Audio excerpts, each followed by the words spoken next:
Film maker হিসেবে কাকে choose করবেন, রায়হান রাফি আর নুহাস হুমায়ুন? টিভিসির জন্য যদি বলি আদনান আল রাজীব আর অমিতাভ রেজা চৌধুরী? আবার বিপদে ফেলার মতো প্রশ্ন। এক লাইনে তাহসিন রহমান হচ্ছে ক্যামেরাম্যান। ও নাইস। সিডনিতে থাকা অবস্থায় দেশের যে জিনিসটা সবচেয়ে বেশি মিস করতেন? ফ্যামিলি। তাহসিনের 5টি bucket list. First of all আমি বলবো world tour, shooting somewhere very remote.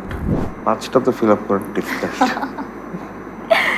ঠিক আছে, আমরা পরবর্তী কোশ্চেনে চলে যাই। ক্যামেরার সাথে তাহসিনের সম্পর্কটা কেমন? মধুরই বলতে চাই আমি। আসলে কি মধুর?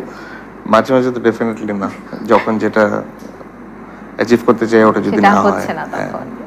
তাহসিনের জীবনে 3জন মানুষ যারা তাহসিনের জীবনকে বদলে দিয়েছে। ডেফিনেটলি মাই ওয়াইফ, আর তারপরে যদি বলতে হয় আমার মা ডেফিনেটলি একজন থাকবেন, আর the directors I work with. তাহসিনের প্রিয় স্ট্রিট ফুড কি? I think fuchka. Fuchka. Oh same pinch. Shooting এর বাইরে তাহসিন সবচেয়ে বেশি সময় কাটান? আই থিঙ্ক মুভি দেখেই। মুভি দেখে। বউকে যে কথা সামনাসামনি বলতে পারেননি? আরো কঠিন প্রশ্ন। এখন বলে দেন।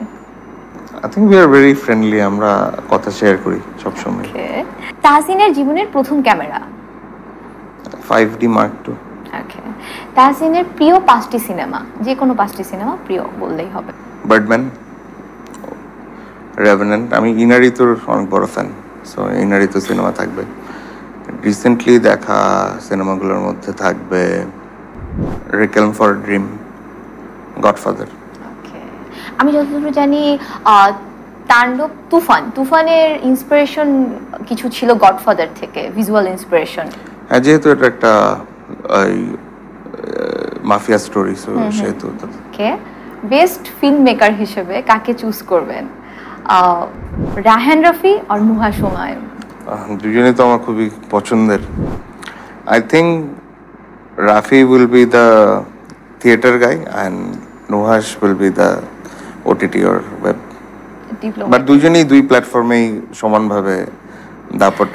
আর টিভিসির জন্য যদি বলি আদনান আল রাজীব আর অমিতাভ রেজা চৌধুরী? আবারও বিপদে ফেলার মতো প্রশ্ন। দুজনেই অসম্ভব ভালো নির্মাতা। অমিতাভ ভাই is one of my mentors. So TVC, technical TVC হলে সেটা আদনান আল রাজীব, আর ন্যারেটিভ হলে সেটা অমিতাভ ভাই।